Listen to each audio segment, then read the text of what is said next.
Atenção, atenção, senhoras e senhores. Pela primeira vez em praça pública. De 20 a 27 de março, a capital do surf vai virar a capital do cinema, meu brother. Então segura essa.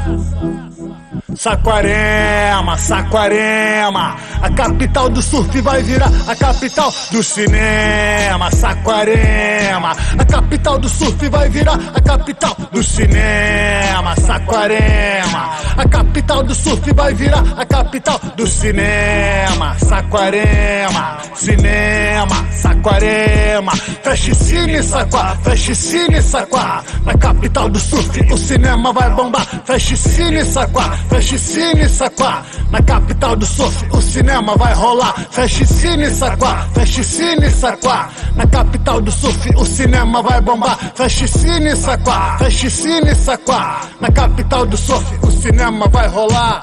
Atenção, atenção, senhoras e senhores. Pela primeira vez em praça pública, praça pública, atenção. Dias 25, 26, 27 vai ser assim, todos em Saquarema curtindo Cine Drive-In. Vai ser assim, Drive-In, vai ser assim. Dias 25, 26, 27 vai ser assim, todos em Saquarema curtindo Cine Drive-In. Vai ser assim, Drive-In, vai ser assim.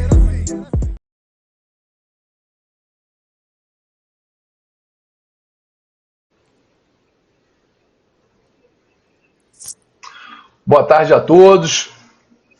É um prazer estar aqui no Festival Cine Saquá.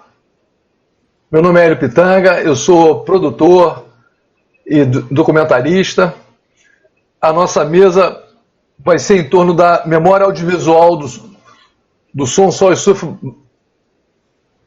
Eu estou sentindo um retorno aqui, hein, Júnior? Podia tirar. Vamos falar sobre os conteúdos e os arquivos do audiovisual no segmento do surf. Mas antes eu queria agradecer o convite à Carolina Paiva, produtora do Festival de Cine Saquá, Festival de Cinema de Saquarema, por esse esforço, essa empreitada em fazer um festival numa época tão atípica. Queria agradecer ela o convite. E em nome da Prefeitura de Saquarema, queria agradecer também ao secretário de Cultura, Manuel Vieira, pelo convite também. A gente fica muito grato em poder trazer um debate de tal importância sobre o conteúdo do surf, o arquivo, restauração, né? Temos aí, vou apresentar rapidamente aqui os nossos convidados que estão compondo essa mesa conosco, que é Alexandre Aguinaga, que é montador, restaurador de filmes, tem grande experiência em pós-produção, ajudou a finalizar também o documentário Som, Sol e Surf Saquarema. Obrigado pela sua participação. Rafael Melini, obrigado pela sua participação, diretor de programas do Grupo SAL, fez algumas séries para o canal Off, né? 70 e tal, grande projeto, com muito arquivo, né? Não só de imagem, mas arquivos também de fotografia, que ajudam a gente compor esse arquivo quando a gente chama na memória, né? Então, para começar aqui, eu queria fazer uma explanação da minha vivência em restauro, né, que já é uma vivência já de muitos anos, mas eu tenho uma vivência específica com surf e com Saquarema, né? Então, em 2003, 2004, 2005 talvez, eu tinha um amigo, um saudoso diretor e roteirista, Gil Loureiro, que nos anos 70, em 76 especificamente, junto com o Nelson Mota, idealizaram um projeto chamado Som, Sol e Surf em Saquarema, né? E junto, por acaso, um show, um dos primeiros shows ao ar livre, junto com um campeonato de surf, né? Muito interessante. E eles levaram pessoas de altíssimo nível em termos de qualidade. Nelson Mota teve a visão de fazer um projeto bem parecido com o de Stock, na sua concepção, né? Desenvolvendo subprodutos como um disco de vinil e um documentário, né?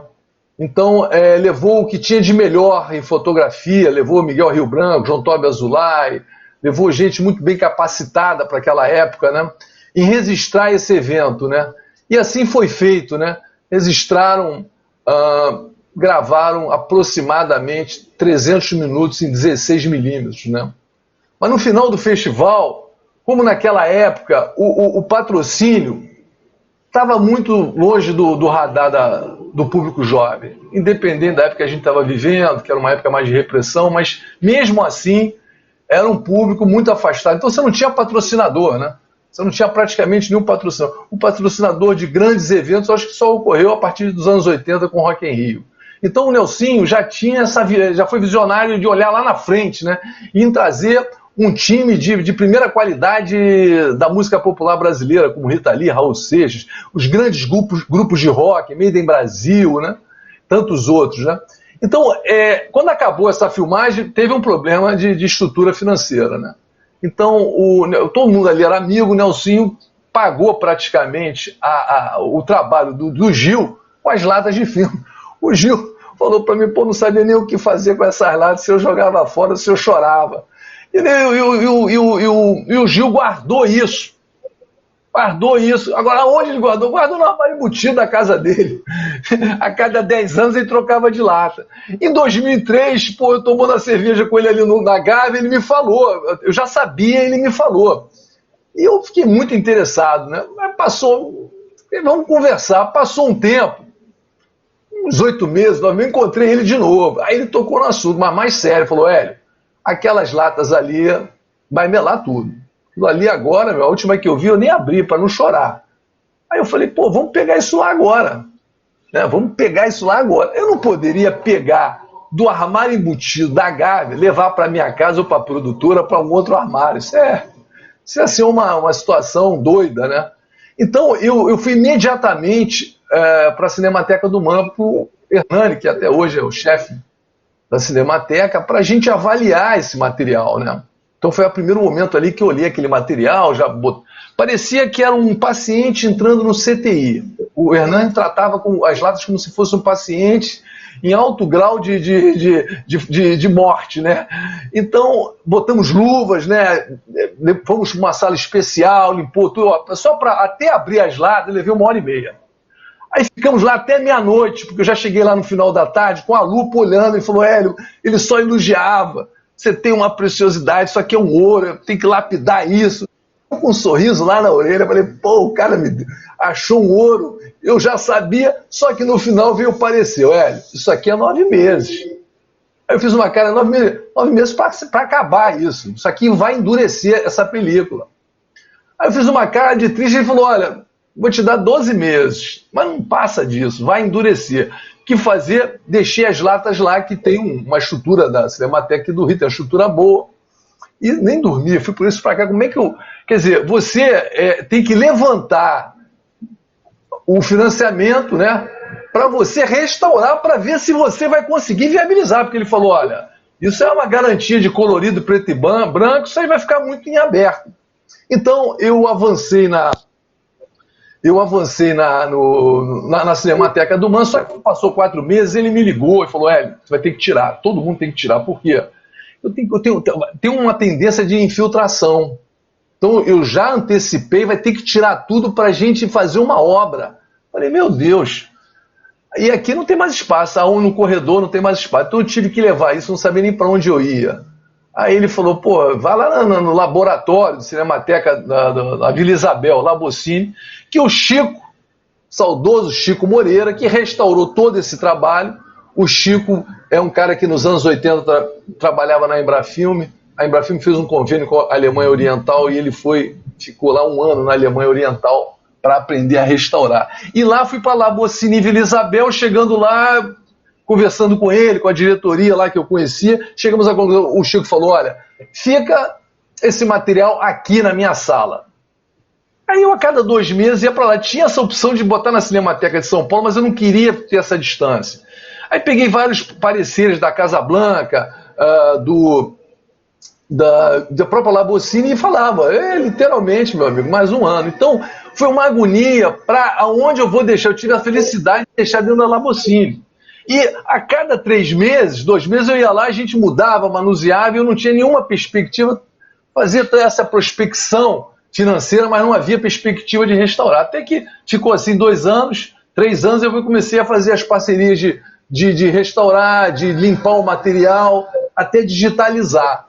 Então foi uma jornada. E depois de eu levantar esse material por minha conta, de parceria, né? Tive um grande parceiro comigo, que foi o produtor Denis Feijão, que produziu Raul Seixas, foi um parceiro, um sócio no projeto. E eu e ele, a gente foi levantando esse material. Aí depois que ele estava todo pronto, em bruto, já salvo, aí que eu fui ver qual era a parceria que eu ia fazer para viabilizar. Em nenhum momento eu fechei com parceria com televisão, com distribuidora, para restaurar o material. Já chegou pronto. Agora, ele era bruto, do jeito que estava, né? Do jeito que estava, você tinha que fazer um corte ali, né? E eu já querendo aqui só fazer uma ilustração só para passar a bola.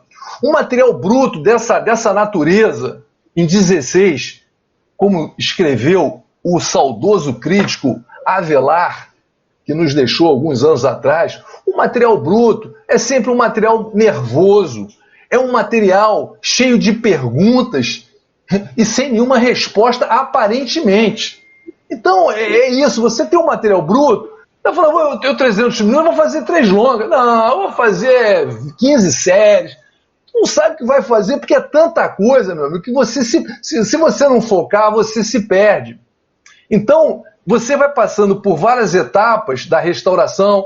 O som era dividido, porque era em Nagra, ele era dividido, ele não estava tão ruim, tive que restaurar um pouco. O problema eram realmente as imagens. Então, esse é um processo que leva tempo, e muitas vezes, é esse o ponto aqui da nossa conversa, às vezes você tem um material, tem um arquivo, ele seja em VHS, seja em Super 8, e é onde você guarda. Porque vai chegar a oportunidade de você compor e tal, mas na hora que chegar a oportunidade, você tem que saber se esse material está legal. Porque você hoje você vai para a digitalização, você tem que ver como é que está o teu investimento. É evidente que no meu caso a película era mais delicado. Ainda bem que o laboratório Labocine fechou alguns anos depois, né? Senão a gente ia ficar na mão. Então, esse material do surf, ele é de uma riqueza enorme, porque ele mexe também um comportamento de toda uma juventude, né? Então, esse material do Som Sol e Surf, ele é muito vasto, porque à noite eles gravavam, e durante o dia, sem ninguém pedir, eles iam filmar os jovens que estavam na praia, não só no campeonato de surf, mas também participando dos 3 dias do evento musical. Então, é um material extremamente rico, né? Eu fiquei muito satisfeito com o resultado final, acertamos no corte, e voltamos assim, direcionamos o documentário para ele ser musical.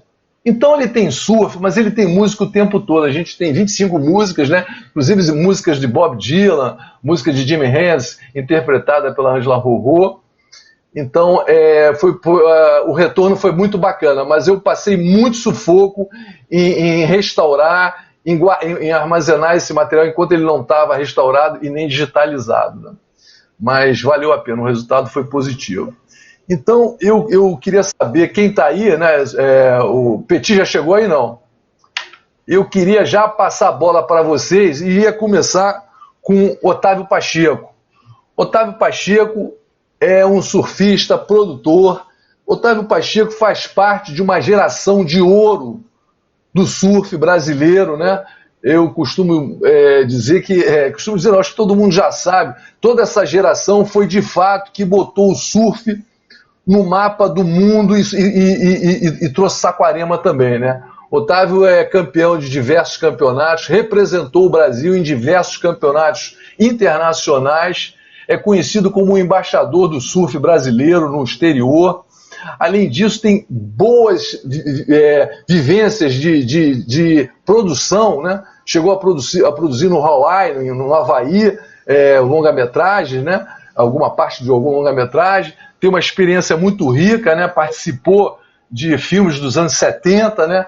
E, como eu falei, é uma geração de ouro. Então, para já ir apresentando e já passando a bola para o Otávio, sobre essa questão de arquivo, essa questão do restauro, Otávio, da restauração. Eu sei também que você tem um projeto Maracanã Surf, né, que está aí entrando já na pós-produção. Além disso, a gente sabe que é uma guerrilha, né? A produção independente, nós sabemos, quando você pega um material dessa natureza, né, a gente sabe que é uma guerrilha, porque o Estado não reconhece fazer você tem que. Não tem essa cultura, nem quem reconheça não tem essa cultura. Até nos últimos anos eu tenho observado, tem vindo editais nessa área de restauração, mas nós não temos essa cultura. É uma verdadeira guerrilha, assim como todos nós já passamos por isso. Otávio também tem uma grande experiência e eu passo a bola para o Otávio Pacheco. Tá ouvindo, Otávio?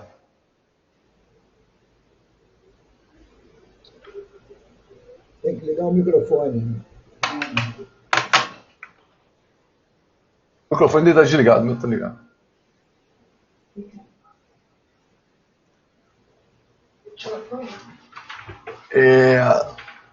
Ninguém escuta. Não. Seu microfone.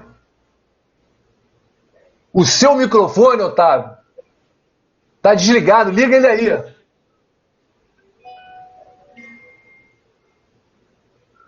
Então,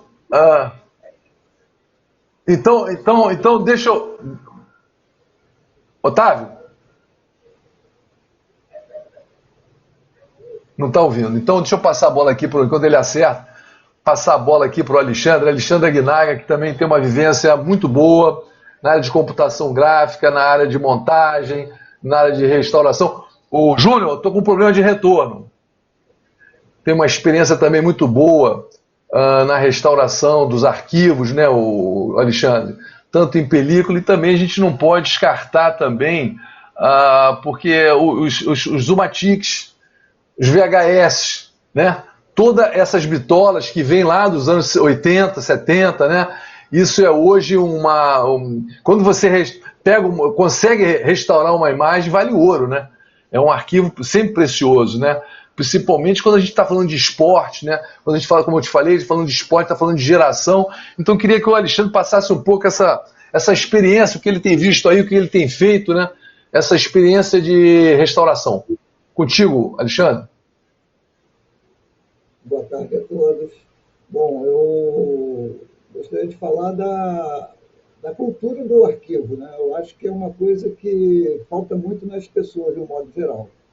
A ideia de valorizar o arquivo, valorizar o que já se passou, né? Muita gente produz alguma coisa e joga o material fora, não faz a guarda das imagens, dos top shots, ou de algumas coisas importantes, entrevistas importantes, porque não tem espaço, porque é caro guardar, ou seja, tem várias coisas que as pessoas justificam para não manter o arquivo vivo, né?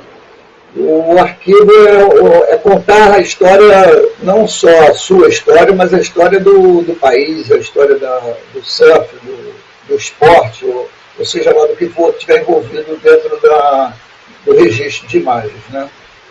Hoje eu estou atualmente trabalhando com o arquivo do jornalista que tem desde dos índios na Amazônia até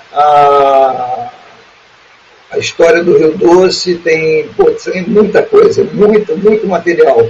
E eu fico olhando, é impressionante o valor disso para contar a história do nosso país. E como isso, se não fosse se fosse melhor guardado, a gente teria mais material ainda para poder contar essas histórias. Mas a gente está restaurando material, estamos conseguindo salvar muita coisa. O jornalista Edilson Martins, né? Então tem muita coisa que vai aparecer, muito trabalho que é da restauração desse arquivo. A cultura desse arquivo que eu acho que é o mais importante, né? As instituições governamentais, de alguma forma, a própria Cinemateca, né? A Cinemateca hoje tem vários problemas de gestão e o próprio governo não assume a Cinemateca de alguma forma, né? Ou as cinematecas todas que tem por aí. Eu acho que tem que ter uma maneira da Cinemateca ser ressarcida monetariamente pela guarda desses filmes. para que ela tenha a capacidade de fazer essa preservação. Porque a preservação também custa, ela tem um valor. Né? Você tem luz, você tem desumidificador, você tem uma série de coisas para você manter o ambiente para guardar o material, o ambiente adequado para guardar o material. Essas cinematecas, elas precisam sobreviver. E sobreviver só com o dinheiro público é uma coisa que a gente sabe que o país que a gente tem. Hoje aparece um cara que dá o dinheiro, amanhã o próximo governante não vai dar nada. Né? E assim a gente vai perder esse arquivo, vai perder essas coisas todas essas informações. Então, eu acho que é importante, dentro da área de arquivo, ser discutido uma remuneração, um percentual pela exploração daquilo que está guardado. Alguma coisa tem que ser feita nesse sentido. Porque para o produtor, muitas vezes é muito caro guardar. É muito caro poder preservar esse material. Isso eu acho que é uma coisa importante a ser discutida. A sua bola aí, Hélio. Ok. Júnior, ok. Otávio, me escuta? Otávio, você escuta? Rafael, escuta? Estou escutando. Ok, Otávio? Tá me contando. Bom, vamos passar aqui para o Rafael Mellini, né? Rafael também tem uma experiência boa, né? Dirigiu uma série maravilhosa, 70 e tal, no canal Off, né? Então, queria saber, Rafael, como é que desenvolveu esses arquivos? Você também trabalhou, viu alguns episódios e percebi que você também trabalhou com fotografia, que também é muito legal, né? Eu, no documentário Som Só e Silvio, também tive muita fotografia, que também é bem bacana quando você trabalha ela com câmera, né? Às vezes você precisa restaurar, às vezes nem precisa. Também eu acho que é um arquivo muito bacana para você contar determinadas histórias, como essa série que você fez. Está contigo. Para a gente foi uma experiência incrível. Acho que passou de 6 meses de pré-produção, só buscando arquivo, catando coisas para usar. E o mais difícil era exatamente isso, encontrar as coisas em condição, descobrir onde elas estavam. A gente teve muito tempo de busca para encontrar foto que ninguém sabia quem era o dono. Até agora a gente está tendo questões de identificar quem era o autor original de algumas fotos, que as pessoas tinham cópia em casa, ou ninguém sabia direito onde estava o negativo. É uma época em que ainda não tinha tanto, né, também essa cultura de armazenamento, as pessoas também não tinham essa quantidade, obviamente, de câmeras espalhadas. A gente está falando, né, de registro da década de 70, que a gente foi correr atrás disso em 2013. Então, tinha muita gente que as coisas já tinham estragado, que a gente ia catar um Super 8 que não estava revelado, que não estava telecinado, e coisas que deram mofo. Uma pena, assim, ver um material riquíssimo, às vezes, que tinha só uns fragmentos, uns pedaços. Mas, assim, depois de passar Rio, São Paulo, Santa Catarina, até uns amigos do Nordeste, a gente peneirar de todo mundo, apareceu muita coisa bacana. E foi mais do que suficiente, assim, para a gente fazer, conseguir ilustrar um pouco da história, né? Mas fica aquele gostinho, né? Tinha uns fragmentos, às vezes tinha algumas fotos. Saquarema, aliás, não coincidentemente, mas também por conta das histórias dos festivais, de ter tido tanta gente, né, ali em Saquarema registrando as coisas nos eventos, talvez seja o lugar mais bem documentado dessa época, assim, do litoral, quando a gente está falando de surf, dos eventos de surf. Até coisas do pier eu achei mais difíceis de encontrar, quando está falando assim de onda, de praia, da turma do surf, do que Saquarema. Saquarema tinha um material mais rico. O Fedoca é um cara que passou muito tempo, né, indo aí nos festivais, e tinha bastante coisa. Tem altas fotos do Otávio, da turma que estava ali toda na época, Maraca. Enfim, tinha bastante coisa muito legal e muito bom, né, você ter acesso a essas coisas e ver um Brasil de 40 anos atrás, ver as praias brasileiras de 40 anos atrás, com as praias vazias, limpas, né, pouquíssima construção, umas cenas tão lindas, assim. Então, pra gente foi super importante estar nesse clima, até porque a proposta do projeto era ilustrar como é que era a época a partir das histórias, né? Então a gente entrevistava a turma toda. Aliás, o Otávio é um dos grandes personagens da série, é um dos que fala as coisas mais emblemáticas, né, além de engraçado nas histórias. E eles contavam as histórias e a nossa ideia era meio que reencenar algum desses eventos que eles falavam, algumas das histórias que tinham essa ideia da exploração, né, dos primeiros caras que chegaram no sul, que descobriram a Guarda, Garopaba, da primeira turma que ia para acampar em Saquarema. Tinha todas essas histórias ali e a gente tentou recriar isso com imagens de hoje em dia, levando a turma de hoje em dia e pranchas e figurino da época para dar esse clima. E até foi uma solução, né, que a gente teve visual para tirar um pouco o peso do arquivo também, porque a verdade é que não tinha tanta coisa. Se talvez tivesse um arquivo tão rico de tantas coisas que conseguissem contar bem essa história, talvez a gente nem tivesse tido a ideia que levou a gente de reencenar, né, de fazer as reencenações com material atual, quer dizer, com o elenco atual, né, o material da época, e acabou que isso ficou muito, muito bacana. Eu acho que talvez uma das coisas mais legais da série seja essa mistura, né, de material da época com a reencenação de hoje em dia, com os moleques, né, que são super talentosos, pegando hoje em dia, com as pranchas antigas, né, que tem 40 anos de idade, ou então réplicas que a gente fez das monoquilhas, das biquílias da época. Acho que isso foi muito bacana, e o material de arquivo para a gente foi fundamental para orientar todo o clima, figurino, cenografia. Para a gente foi assim, uma preciosidade, e a gente agora guarda com o maior carinho as coisas que a gente teve acesso. Teve um processo de restauração, custa caro mesmo, então é um negócio difícil de você ter acesso, né, de destinar uma verba do projeto para isso, quando a verba já é apertada, TV a cabo, aquela história inteira. Mas a gente, mais do que nunca, aprendeu a dar valor. Depois disso, até comecei a reorganizar o meu arquivo da década de 90, de VHS, de Hi-8, de coisas que também, se você vai deixando de lado, né, vão sumindo. E agora a gente, enfim, está nessa missão, né, de deixar tudo organizado. É um investimento que você faz, do seu tempo, do dinheiro, para ter aquela memória ali coletada, porque é uma época muito preciosa, né? Acho que de 2010 para frente não vai faltar arquivo, porque todo mundo, basicamente, que tem um telefone, tem uma câmera, já foi tudo para a nuvem, as coisas estão em HD, por mais que sumam assim, a quantidade, né, os centenas de milhões de pessoas diariamente produzindo imagens, subindo em alguma plataforma digital, está aí, o registro está aí. Acho que essa época vai estar mais bem documentada do que nunca, mas para trás disso, realmente o arquivo acho que passa a ter um outro valor, porque você não tem tanto. E quando a gente foi atrás da década de 70, de quem tinha especificamente boas imagens, boas fotos de praia, de litoral, de surf, de eventos de música, caramba, você reduz para um número muito pequeno de pessoas no Brasil. E aí aquilo passa a ter um valor, quando você fala daquele tema, né, emocional, cultural, muito grande.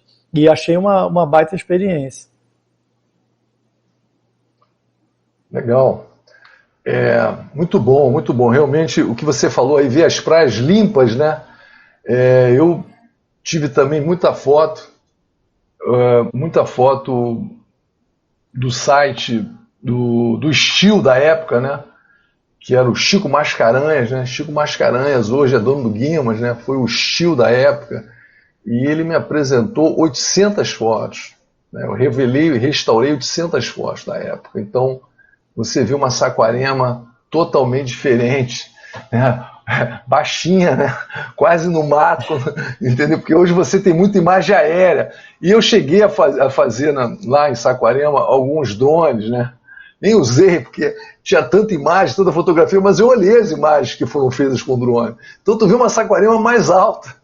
Quando você olha as fotos, seja colorida ou preta e branca, não do alto, que quase não tem, mas assim, eles fizeram algumas ali da igreja, tu vê uma Saquarema praticamente sem casa, né? Então anos 70, né? Essa questão da fotografia é muito importante. Teve um documentário que eu fiz do Arpoador, que está até na programação, que o Múcio e o Fedoca são os fotógrafos do surf, né? O Múcio também tem muita fotografia de comportamento, né? Comportamento na areia, tem muita coisa, né? Boa. O Múcio tem muita... O Fedoca também tem. Eu aproveitei para mim bastante coisas aqui no Som Sol e Surf no Arpoador, mas o Múcio também tem. Então você junta, isso vale até uma exposição, você junta esse pessoal todo, você tem não só o registro, você tem um comportamento de gerações, né? Onde que tudo se resolvia na praia, né? Todas as coisas do dia a dia, principalmente no final de semana, né? Então essa questão da fotografia é de grande interesse. Otávio, você já me escuta? Otávio? Tá me escutando? Eu não tô, não tô. Você tá com problema no microfone. Luiz, escuta? Tá no mudo. Alô? Tá no mudo. Alô, Boa Luiz, você me tarde. escuta? Boa tarde. Escuto. Quero aqui. Então, deixa eu passar aqui para você, então. Daqui a pouco a gente vai para o Otávio. Bom, Tá queria bom. apresentar Fala com o aqui. Otávio primeiro aí, deixa eu me organizar aqui. Tá um calor de Não, eu já- engraçado. não, você me avisa. Pode que eu passar já a bola pro num Otávio. bate-papo. Não, o Otávio não está escutando. Tá sem áudio? Pô, vamos lá. Tá sem. Hein? Não, Vamos você lá, escuta, então. mas você está sem. Você escuta, Tá mas, bom. mas você quando fala, a gente não escuta. É, mas eu tô com o meu áudio aberto aqui. Não, você tudo bem, Luiz. O Otávio a gente não. Peraí. Fala, Otávio. Alô? Não, o Otávio não escuta. A gente não escuta o Otávio. Então, já está preparado aí, Luiz? Vou passar para você. Eu tô te ouvindo. Tá ótimo. Então, eu queria te apresentar. Esse aqui é o Luiz Ignácio, que é um videomaker de Saquarema, tem especialidade em imagens do surf, né? E de esporte, né? É um parceiro, tá junto com o Pacheco, já desde o começo também, fazendo o documentário Maracanã do Surf, com boas imagens. Então, Luiz, eu queria que você me falasse um pouco como é que é a sua vivência em arquivos que vocês trouxeram para o Maracanã do Surf, que é o documentário que vocês estão realizando. Qual é a sua experiência em arquivo, em olhar esse trabalho na edição? Como é que você achou, como é que vocês acharam esses arquivos e se vocês também estão trabalhando com fotografia nesse projeto? O arquivo realmente de Saquarema é muito vasto, né? Então, eu comecei a registrar tudo nos anos 80, um pouquinho antes aqui do primeiro Town Country, e de lá para cá eu tenho realmente muita coisa. Comecei na época com VHS, passei logo em seguida para Super VHS, depois RAID, e assim vinha até agora o HD, né? Então, a coisa realmente, meu material aqui é complicado, porque está se perdendo um pouco, porque tem muita coisa em VHS que eu, de vez em quando, eu consigo fazer uma passagem, então eu vou descobrindo coisas aqui realmente do Arco da Velha que eu nem lembrava mais, porque no começo, quando eu comecei a filmar, eu registrava tudo, né, de qualquer jeito, eu não tinha uma ideia de ângulo, de posicionamento de câmera, não tinha tripé no começo, era no ombro mesmo, mas fui registrando até comprar a minha primeira filmadora para dentro d'água, em 92, ano que vem está fazendo já 30 anos que eu filmo dentro d'água, e aí eu tive a oportunidade realmente de ter essas ondas aqui incríveis, né, que é Saquarema, principalmente aqui em Itaúna, onde foi sempre o meu maior escritório, posso dizer assim, né? Eu sempre registrei a vila também, como a Barrinha, antes de ser a Barrinha, o Sorriso, mas essa descoberta veio através do Maraca, né? Porque o Maraca é que me convidou para fazer o filme, na realidade. Ele sabia do arquivo que eu tinha, e aí a gente foi conversando, e eu estava prestes já para fazer um trabalho meu para contar 25 anos de filmagem aqui da cidade, ele acaba praticamente tudo que eu mostrava para ele, ele queria. Então a gente acabou entrando nessa parceria de produzir o filme juntos. Mas o arquivo meu de 87 para cá é um, de 87 para trás é outro, né? Isso aí só mesmo Maraca contando, como ele contava várias coisas, como Otávio também, enfim, mais ou menos isso, né?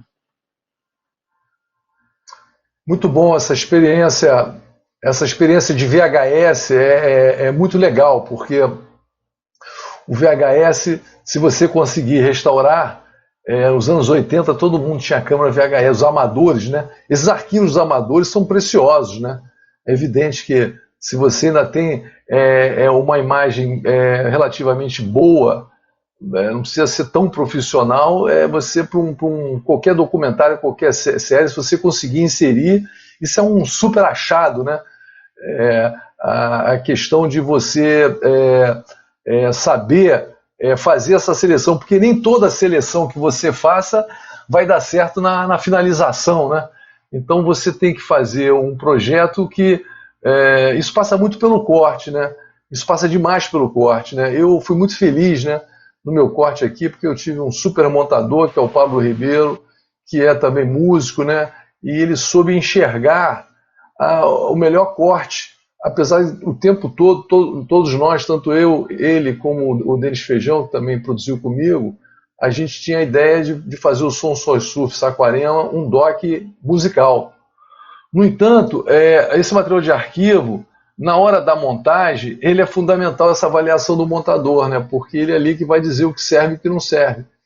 Entendeu? E ao mesmo tempo, fazer um corte que você possa tirar o material que vai ter problema de qualidade e ao mesmo tempo substituir aquilo que não vai ofender o corte, não vai dar problema no teu corte, né? Então, fui muito feliz nessa montagem, né? E o time certo também, que eu acho que é importante, por mais que você tenha um material vasto, o time certo na hora de terminar esse filme no corte, né? Não adianta você ter um volume de material maravilhoso e você fazer um filme de 100 minutos, 90 minutos, e esse filme daqui a pouco começa a entrar um pouco, empurrar um pouco, por mais que você tenha material. Então é muito bom ter esse olhar. Eu tive 700 fotografias, mas não pude, acho que eu usei mais 10, não pude usar muito, porque eu tinha tanto material de imagem pesa mais da fotografia, quando vale a pena colocar, que eu nem coloquei esse material todo, né? E tinha também muito material do Múcio e muito material do Fedoca também, né? Botei algumas fotografias, né? Mas é um material tão rico que você pode fazer, talvez, não sei, uma série ou até um documentário só com fotografia. A gente vê muito isso, né? Agora tem que ver se esse tema vai comportar o ritmo, né? E o ritmo do tipo de fotografia que tem. Mas que é muito rico, Eu queria... Otávio, está me escutando, Otávio? Otávio não está escutando. Eu te escuto... Eu escuto, a gente escuta, você escuta a gente, mas a gente não escuta você. Por isso que a gente...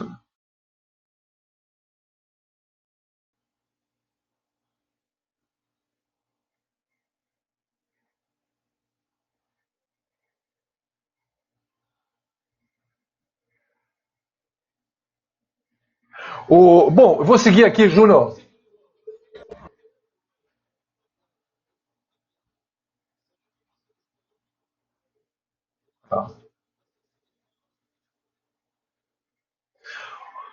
Bom, enquanto o Otávio está tentando, eu vou seguir aqui com o Alexandre. Alexandre, esse material de VHS, que é tão rico no registro dele, apesar de ser amador, é muito complicado restaurar esse material. A gente sabe que tem que também ver a qualidade que está, mas numa qualidade mais ou menos boa, apesar de a gente estar falando aí de fitas, né, dos anos 80, né, que a gente até sabe que fita de 1 hora, acho que tinha até fita de 2 horas, né? Sony de 2 horas, né? Até de 6, você vê, né? Agora, esse material é complicado para você restaurar e em seguida digitalizar ele ou digitalizar ele direto? Tudo depende. Tá me ouvindo? Estou te ouvindo bem. Júnior, a gente está com retorno. Estou te ouvindo bem. Júnior, a gente está com um retorno aqui esquisito.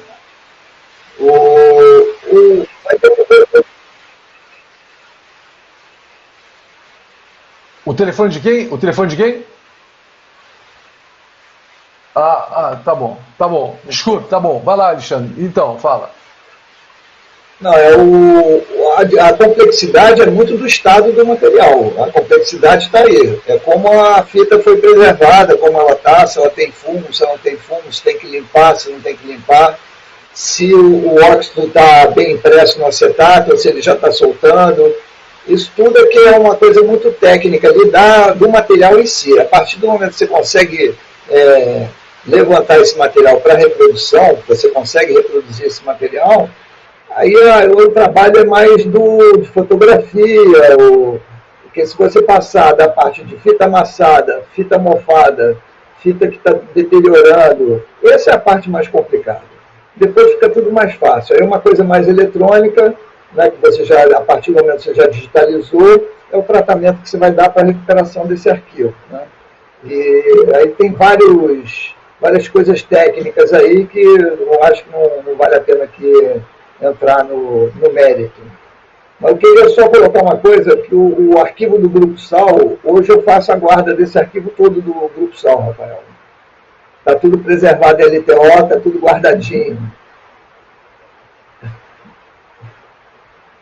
Está sem O microfone está microfone. desligado. Está sem microfone, Rafael? Tá ouvindo agora? Estou ouvindo. Agora fala. A fala gente aí, demorou 11 anos para conseguir fazer a organização dele, passando tudo para LTO organizado. Mesmo assim, ainda nem chegou na tua mão a parte mais antiga, ainda tem coisa em VHS, RAID, que a gente ainda nem digitalizou para poder arquivar essa história direito, que faz parte do plano aqui de preservação, mas é tanta coisa que vai sendo gerada toda semana que a gente não sabe se começa pelo que é mais antigo, pelo que é atual, esse é o dilema. Eu estou fazendo África agora, com vocês. Que maravilha, obrigado. Eu não sei que projeto é esse África. O que é o África? O África 360 é um projeto que a gente tem em parceria com uma dupla de argentinos documentaristas que eles pegaram um carro, uma caminhonete Mercedes da década de 60, reformaram e quer dizer, acabaram de fazer, né, a volta pelo litoral completo do continente africano inteiro. E a gente fez 3 temporadas dessa série. Beleza, muito bom. Eu queria passar aqui novamente aqui para o Luiz. Luiz, queria saber esse material que vocês estão trabalhando, você, Olívio Petit e Pacheco, Otávio Pacheco, no Maracanã do Surf, se ele tem muito arquivo em VHS, se tem muito arquivo em Matic, Super 8, essas bitolas antigas de vídeo, se veio também esse material junto. A maioria VHS tem RAID, tem até vídeo 8, que foi o começo da primeira câmera, que eu comprei, até foi do PP César, né? Ele vendeu a caixa estanque dele com uma câmera vídeo 8 na época. Então tem muito material assim de fita, realmente. Mas o que realmente, né, o que eu quero dizer, que me incentivou a estar nesse caminho até hoje, né, e sem querer estar aqui participando da história do Maracanã do Surf com as minhas imagens, foi que o vídeo que eu fiz do primeiro Town Country, no dia seguinte eu consegui passar na festa da premiação, e aquilo ali realmente chamou atenção, porque na época não, você terminar um dia, né, um VHS e passar um vídeo no dia seguinte, eu editei tudo na câmera, com corte na câmera, aquela coisa toda, e não tinha nem botado áudio ainda, né, um áudio de fundo, só foi com o áudio original. Legenda ali mesmo, né, a gente tinha a legendadora na câmera, e fazer tudo isso e poder levar para a festa de premiação dos melhores, né, do ranking de 87, quer dizer, do primeiro circuito brasileiro de surf, e passar o vídeo. E o legal disso tudo foi que teve uma notinha na revista Fluir, quer dizer, se teve uma notinha falando do vídeo, é porque a coisa foi uma coisa boa, né, de ter assistido. E realmente a festa parou, né, depois do filme que teve do Hang Loose, de 86, do Alberto Sodré, eu consegui, né, debaixo do meu, consegui levar para mim o VHS e consegui passar lá, e foi realmente, na época, um sucesso para mim, né. Mas voltando ao trabalho, né, o material, a gente já tem material já bem atual, né? A coisa já andou, já deu um pulo, né, do VHS, da fita para o HD. Então, realmente, a gente tem alguma coisa que a gente vai contar e vai tentar diminuir essa parte, sim, né? Conseguir, por exemplo, imagens de vídeo 8, de RAID, dos eventos que tivemos nos anos 90 já também, do Limão Brahma, do Riff Classic aqui, que também foi um evento legal, que saiu de uma praia, foi para uma outra praia. Então, e depois, é claro, o dia a dia de Saquarema eu tenho, né? Principalmente eu acompanhei bastante tempo o Raoni aqui, né? O Raoni foi um surfista que me deu uma projeção boa, o Mica. O Léo chegou depois um pouquinho, o Pedro Henrique também, a gente começou a ter um material diferente já de uns surfistas já mais top, porque a galera local tem a sua vivência aqui do surf do dia a dia, mas você pegar um Léo Neves, um Pedro Henrique, que já tem uma bagagem diferente, foi realmente diferente da galera local. Entendi. Muito bom. Muito bom, esse arquivo realmente é precioso, todos eles. Agora eu queria saber do Rafael. Rafael, nessa série que vocês fizeram, 70 e tal, acho que também 80 e tal, se eu não me engano, né? Não sei se só foi 70 e tal, foram duas, né? Você, fizemos na as duas, pós-produção, as duas. eu acho que eu vi mais uma, os 70, eu vi uma ou outra dos anos 80, mas muito bom, o trabalho, pô, tá de parabéns. Agora, Obrigado. você fez algum trabalho na pós-produção de envelhecimento de imagens? Ou envelhecimento de fotos? Como é que você tratou isso na pós-produção? Não, o que a gente fez em algumas pouquíssimas cenas, a gente fez a mistura, né? A gente assumiu a mistura que tinham imagens da época, realmente originais, dos anos 70, e depois no 80 a gente fez a mesma coisa, e a gente refilmava alguns trechos assumindo que era uma coisa mais moderna, porque era imagem HD, com as câmeras atuais, super slow motion e tal, uma coisa, né, com aquela imagem super sharp e nítida, que já dá um baita contraste, e a gente de propósito às vezes misturava as duas, mas deixando bem claro, né, o que é de época com a comparação de hoje em dia. E o que a gente fez em algumas poucas cenas em alguns momentos, depoimentos das histórias que a turma contava, do Otávio, da turma toda da época, que a gente queria ilustrar aquilo de uma maneira viva e não tinha uma imagem sei lá, tinha umas coisas em Saquarema falando dos carros, né? A turma falava muito dos Fuscas, da variante, que botava prancha no teto, as monoquilhas, e às vezes a gente não tinha boas fotos disso, e uma ou outra, o Klaus Mitteldorf tem um material incrível, mas era muita coisa de Ubatuba, quando precisava falar do Rio, não encontrava tanto. O que a gente fez, a gente deu uma roubadinha no jogo e pegava imagens atuais, que a gente ia lá e fazia com as nossas câmeras, e fazia um processo de envelhecimento delas, com um aplicativo. Hoje em dia tem aplicativo de iPhone que você jura que é Super 8, assim, que eu botava lado a lado e não conseguia identificar a diferença, assim, um negócio impressionante. Então a gente gravava umas coisas e às vezes uns detalhes bobos, um pé caminhando na areia, uma mão passando numa plantinha, alguém passando parafina num take fechado.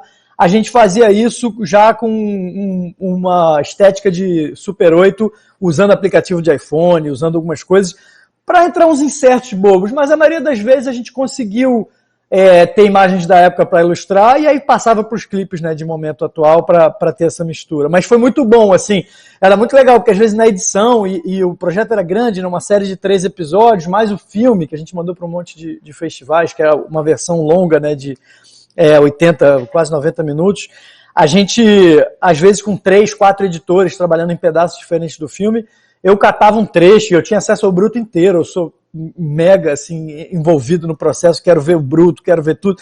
Às vezes eu catava o bruto, vi um negócio editado, nossa, onde é que vocês arrumaram esse Super 8? Ah, não, essa aí é a imagem de agora que alguém pegou e fez dali.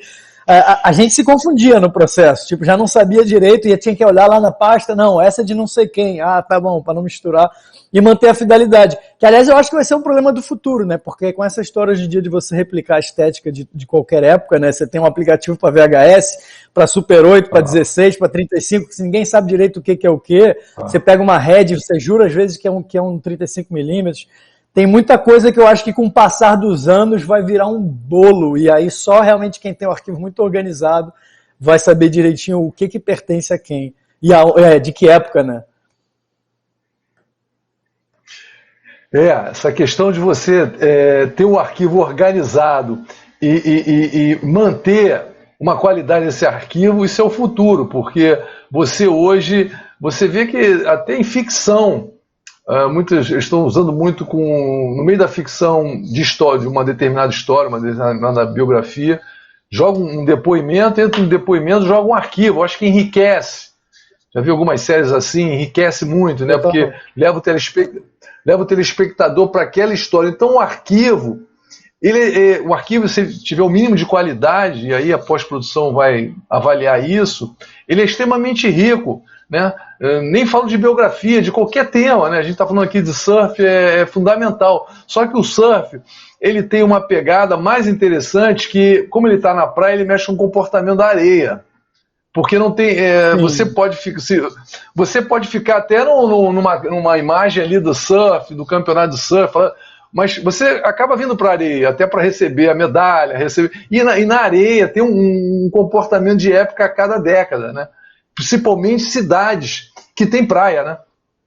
E o surf tem uma coisa especial, assim, que alguns esportes têm, né? Essa coisa que mesmo quando o surf não é competição, diferente, de repente, sei lá, do futebol, mas pode acontecer numa pelada, que até pela natureza das ondas, né? Aquilo que o surfista faz ali, aquele registro que você tem uma vez, você nunca mais vai fazer nada parecido.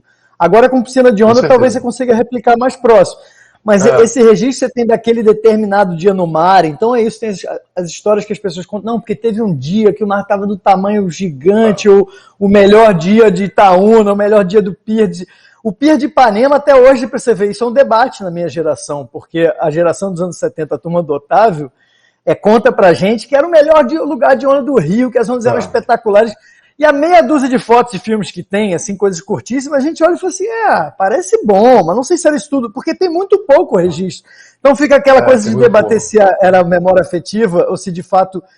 E não dá para replicar, porque passou aquela época, desmontaram o pier, a areia mudou, aquelas ondas não vão voltar nunca mais para Ipanema, e a gente...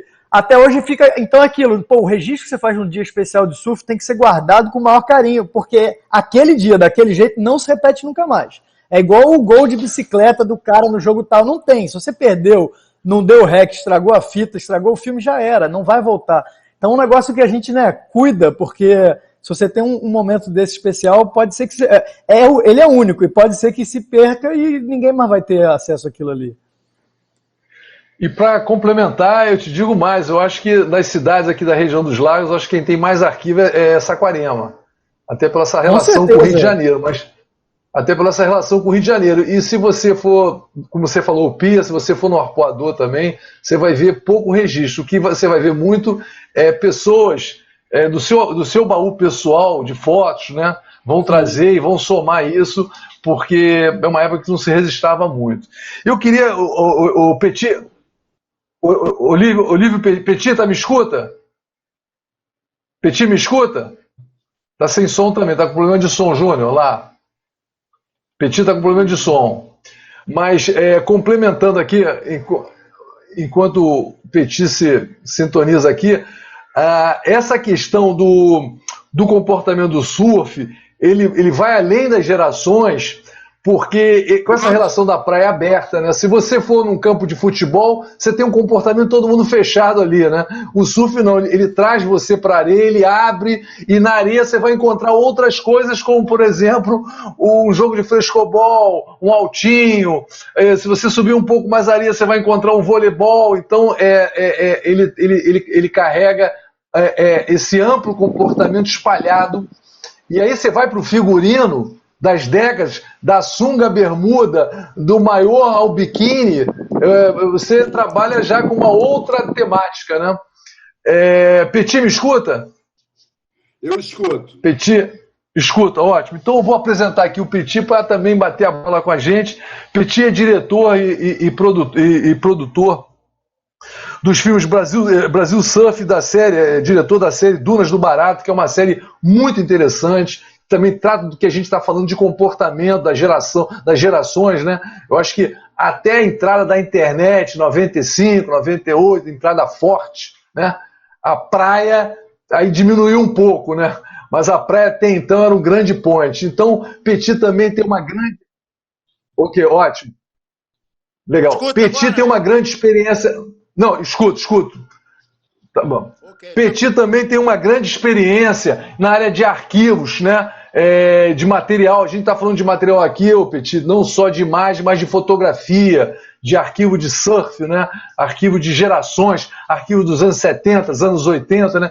Então também queria que você falasse um pouco dessa experiência que você tem de arquivo, de olhar restaurações, e também desse belíssimo filme que é o Brasil Surf Doc, e recentemente as Dunas do Barato, que também é bem marcante. Olá, salve todo mundo, todos os amigos. Fala, Melim, tudo bem? Esse Brasil Surf Doc que você está elogiando aí, uma das coisas melhores que tem nele é justamente o trabalho que foi feito pelo Grupo Sal de movimentação, de criação de arte em cima das fotografias. Muitíssimo obrigado, saudade, Olívio. Fala, querido. Eu não estou te vendo agora, não. Eu estou me vendo e me vendo. Então, eu estou aqui de frente para mim mesmo, que é uma coisa legal para o geminiano. Eu já estou acostumado a isso. Então, obrigado. Então, é o seguinte, eu sou um cara, eu tenho 64 anos, então eu passei por um momento lindo da mudança de tecnologia do audiovisual.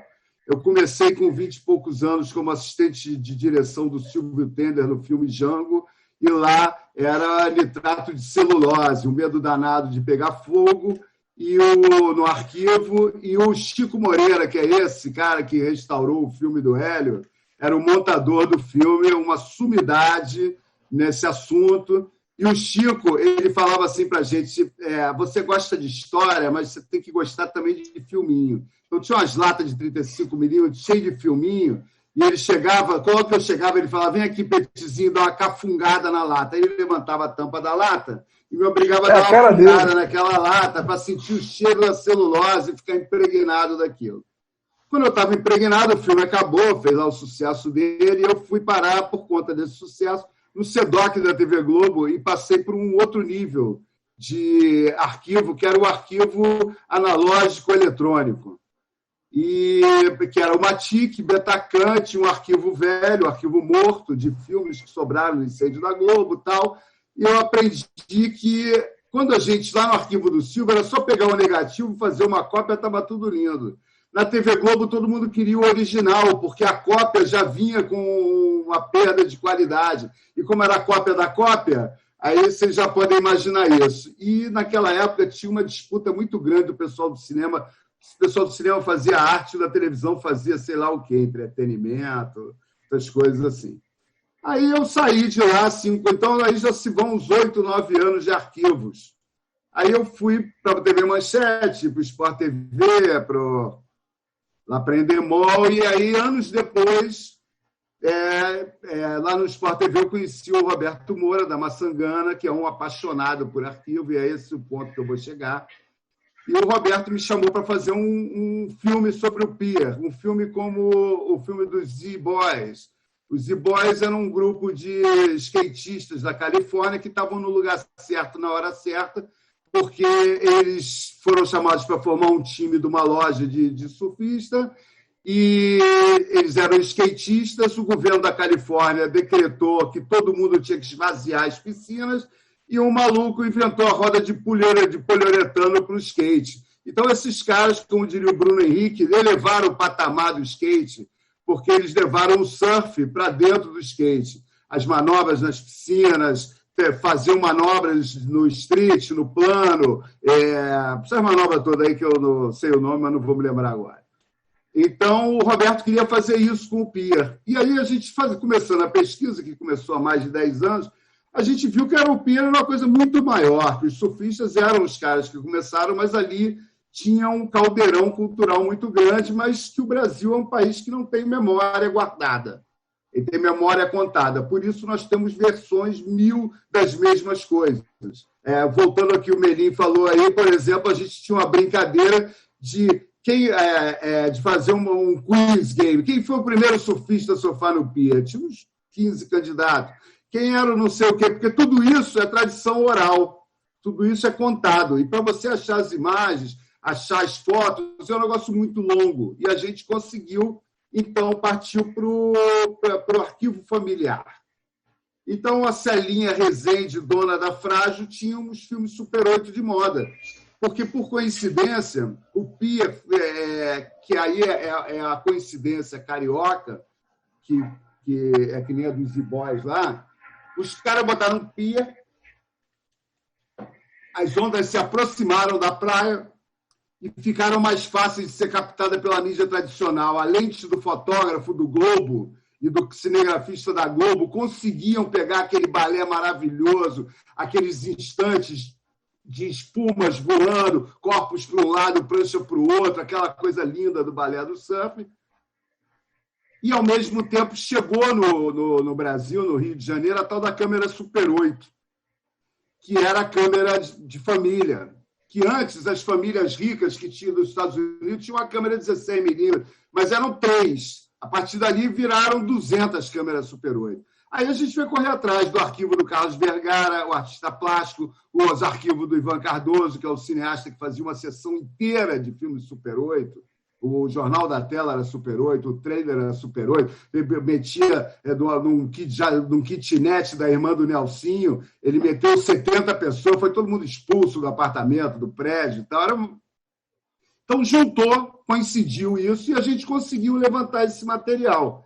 O que tem de curioso nisso, que eu me considero agora um cara que vai do grão ao pixel, é que esse trabalho que a gente está fazendo, depois de mais de uma década de pesquisa, a gente agora voltou ao início, a gente fez um filme sobre a Brasil Surf, com a ajuda aí do pessoal do SAL, a gente fez uma série que a gente chamou o Sérgio Meckler, que é um puta do montador, artista plástico, para dar a questão cinematográfica na montagem, porque montador, fotógrafo e diretor, ou eles se amam ou não tem filme.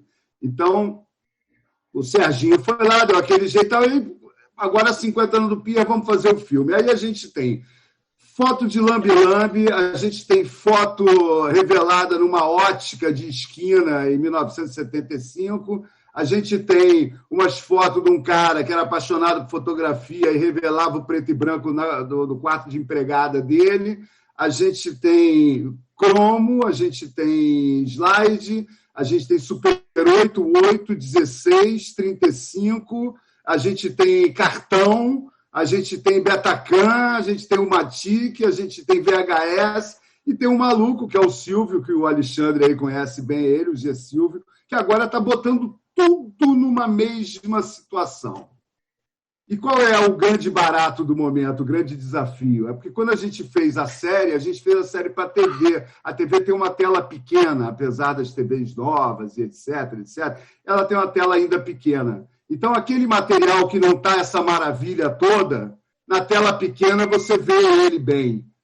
Para você botar esse material na tela grande, a gente fez essa experiência no Brasil Surf, fomos bem-sucedidos e estamos tentando fazer de novo, que é o drama, vai dar certo ou não vai dar certo. Então, a gente aqui, só para fechar o negócio, é o seguinte, primeiro tu tem que ter um amor do cacete para guardar as coisas, para digitalizar. Para vocês terem uma ideia, o Carlos Vergara tinha uma sala cheia de... O que é isso aí? São meus Super 8. O que tem aí? Não sei. Proposta. A gente pega tudo, limpa tudo, digitaliza tudo, cataloga tudo, te devolve e você deixa a gente usar o que quiser. Fechado. Pronto, fizemos. Material do Paulette, contemporâneo de Otávio aí, fizemos isso também. Está sendo usado por aí. Material da Célia Rezende, a Tereza Gessuru. Fala, querido. Não, finaliza, porque eu tenho que passar para o Otávio. Tá bom, então eu estou finalizando. Então, a questão toda disso aí é que a gente precisa estar junto, precisa gostar da coisa, precisa passar uma coisa de um para o outro, entendeu? Para que todo mundo tenha acesso a essa coisa aí e aproveitar que a tecnologia está melhorando e tentar resolver esses problemas mais antigos, já que agora o que se guardava numa sala dá para guardar numa caixa de fósforo. É isso. Melim, pô, diz pro teu parceiro lá que aquele pôster do filme do Dunas, para mim é o melhor pôster já feito para um filme de surf. Marcelo Viana, puta merda. É lindo aquilo. Otávio, me escuta? Otávio, me escuta? Tá me escutando? Estou te escutando. Então, vou fazer aqui positivo. Vou te fazer uma apresentação aqui do Otávio. Otávio, poxa, além de produtor, é um surfista da geração de ouro. Se o Brasil e Saquarema estão no mapa do surf, é graças a essa geração aí do Otávio, que trouxe o surf já lá atrás, desde os anos 70. Além de ser campeão de vários campeonatos, né? Representou o Brasil em diversos campeonatos internacionais. O Otávio é conhecido também como um embaixador do surf brasileiro. O Otávio também tem grande experiência como produtor, trabalhou em produção no Hawaii, fez um filme nos anos 70, vem trabalhando aí com o documentário Maracanã do Surf, junto com o Luiz e o Petit também. Então eu queria que você falasse pra gente a sua experiência aí no audiovisual e o surf, que é tão importante na sua vida, e você sabemos também que é um morador eterno de Saquarema, né? Com você, Otávio. Obrigado, Hélio, pelas palavras carinhosas aí. E realmente a gente pega onda desde os anos 60 e tudo, né? Criado no Arpoador, depois morei em Saquarema há muitos anos. A gente se virou um amante, né? Um caso de amor com Saquarema. E eu fui morar em Saquarema no final dos anos 60, 70, simplesmente porque em busca da onda perfeita, né? Que é a nossa busca eterna na vida. Então, Saquarema, que se não é a melhor, é uma das melhores ondas do Brasil. Eu considero, por estar na direção norte, em relação ao Rio de Janeiro, eu costumo brincar, chamar que é, assim como no Havaí, né, o North Shore para Honolulu, Saquarema seria o North Shore do Rio de Janeiro, né?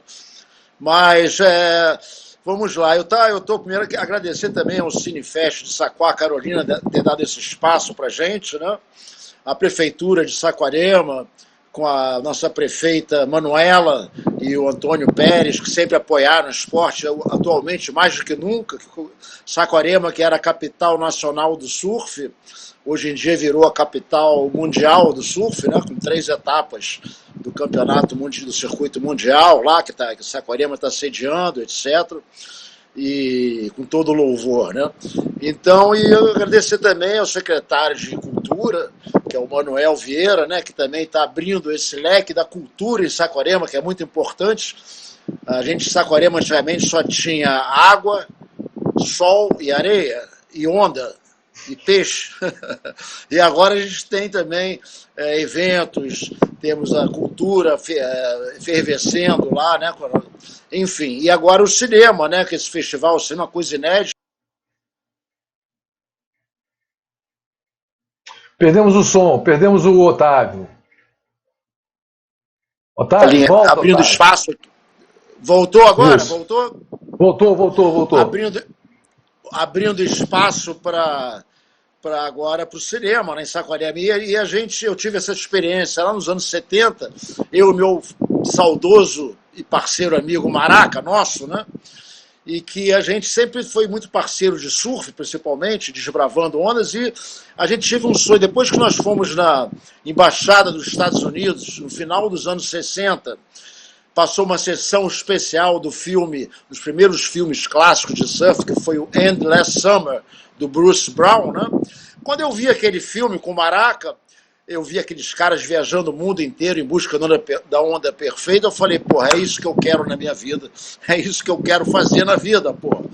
E eu fiquei com aquele negócio na cabeça, da viajar em busca da onda perfeita, né? Filosoficamente e na prática também, literalmente. E aí eu e o Maraca ficamos com aquele sonho de fazer um filme o mesmo conceito de surfistas brasileiros em volta do mundo e tal. E a gente ficou com aquele negócio na cabeça e finalmente, no final dos anos 70, foi feito nas ondas do surf e tudo. E não foi o roteiro que a gente tinha idealizado, mas saiu o filme, foi um sucesso de cinema, passou no circuito de cinema no Brasil inteiro, né? Foi filmado em 35mm e tal, então divulgou muito surf na época, a narração do Sérgio. Tá ótimo, tá ótimo. Não, vou só para terminar aqui essa parte do início, né, dessa coisa do cinema. Vai direto. Essa coisa do cinema, né, foi o primeiro filme nacional de surf, vamos dizer assim. Foi exibido nos cinemas, no exterior também, e divulgou muito o esporte. Naquela época, surf era coisa de marciano, né? Como eu já ouvi falar isso, surf é coisa de marciano. E a narração do Sérgio Chapelin abordou esportes radicais, não só o surf, como o skate, abordou o voo livre, um negócio na época. E depois, anos se passaram, eu e o Maraca queríamos prolongar esse sonho, que a gente não realizou 100%, mas foi nesse filme lá, eu fui coprodutor no Havaí, juntamente com o Ricardo Bocão, a gente contratou os fotógrafos lá para filmar a parte do Havaí. Eu levei um monte de rolo daqui da produção aqui do Rio de 16mm para lá, com os fotógrafos, né, que o Kurt Mastalk e o Bills dentro d'água.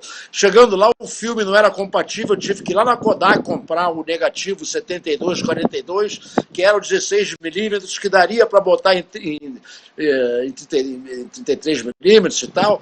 Enfim, a gente fez o filme e agora a gente está com esse projeto de cinema que é contar a verdadeira história, que já foi contada de várias maneiras, do Saquarema, da história e da evolução do surf em Saquarema. É um projeto que a gente está filmando. Eu, o Maraca e o Luiz Inácio já estávamos trabalhando nisso, o Tony Lotar, nosso produtor de marketing, também trabalhando nisso já há mais de 10 anos, há 15 anos, 20 anos, reunindo imagens, como você falou, restaurando e garimpando e etc. e tudo, né?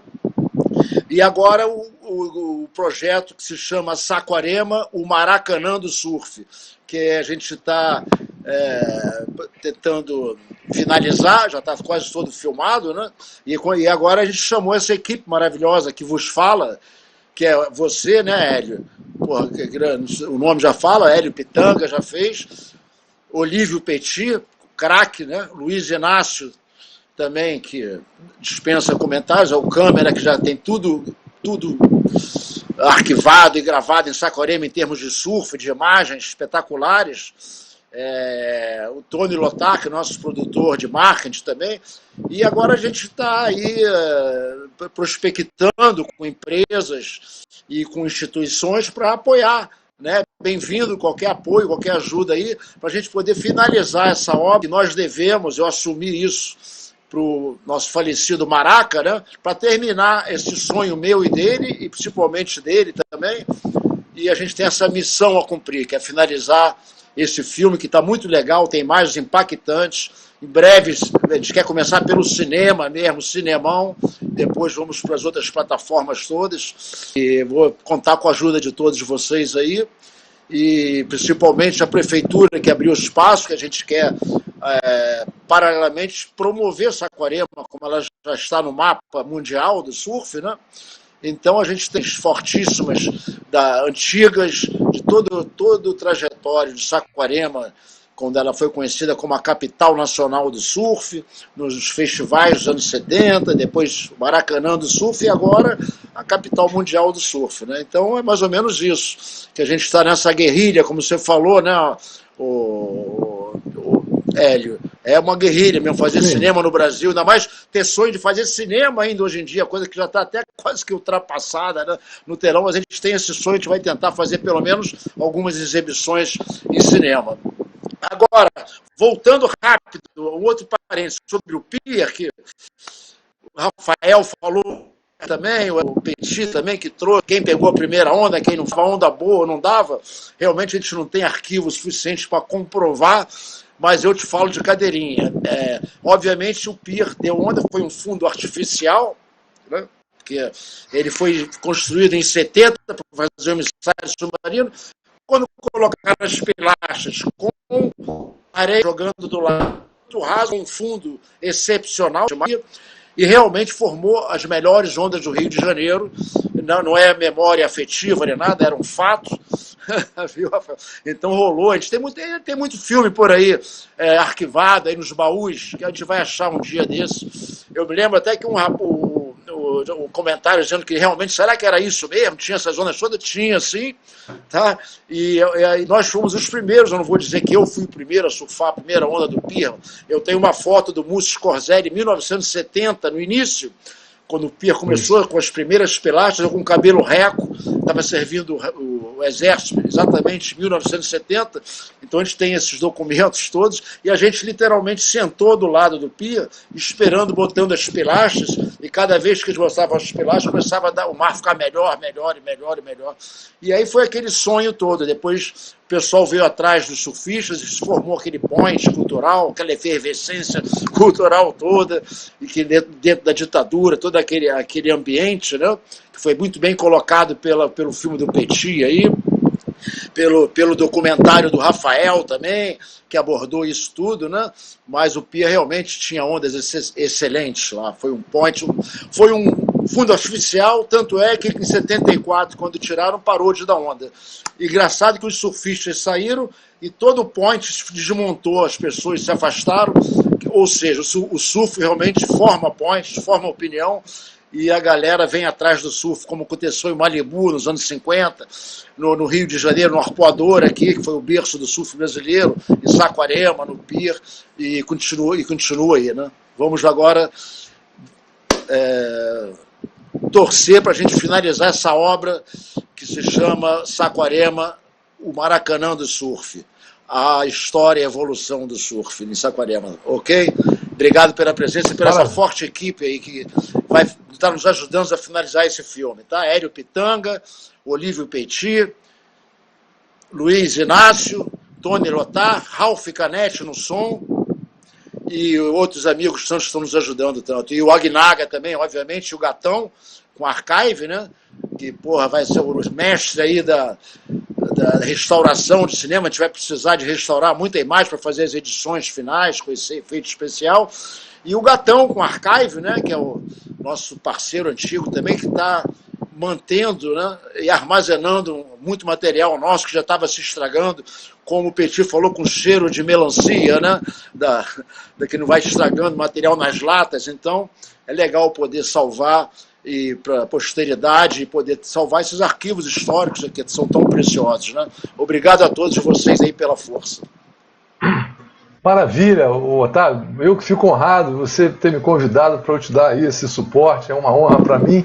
E você falava do Pia, falava do material do Múcio, que é um material rico, eu conheço bem esse material, fiquei amigo do Múcio aí nos últimos anos, abriu esse material todo de arquivo, eu me lembro dessas fotos, né? O Múcio realmente, parece que ele estava adivinhando, né? Que ele depois falou, não, ele falou para mim, em determinado momento, eu saí da água e fui fotografar direto, porque eu precisava fotografar aquilo ali diariamente, parecia que ele estava adivinhando, porque sem essas fotos, Fedoca também faz parte disso, né? Mas o Múcio tem um acervo, assim, de comportamento, né? De Pia, de Arpoador, de Saquarema, que é uma coisa, assim, vale vários livros, né? Mas eu queria voltar a bola aqui para o Petit, e Petit, como é que você, como roteirista, né, como é que você vê fazer documentário, série, sempre ligado, quer dizer, a gente sabe que roteirista faz tudo, mas o tema específico do surf, né, que eu estava falando com o Rafael agora há pouco, né, que é muito rico por causa do seu comportamento, né, e você que fez o Brasil Surf com o Rafael, depois fez a Donas do Barato, quer dizer, tem essa vivência de arquivo, está participando do Saquarema, Maracanã do surf, né? Você acha que o surf te traz esse campo, né? Tendo material, tendo arquivo, traz esse campo de expansão de conteúdo, seja para telefilme, seja para série, seja para longa-metragem, quer dizer, ele tem esse potencial. Como é que você vê isso?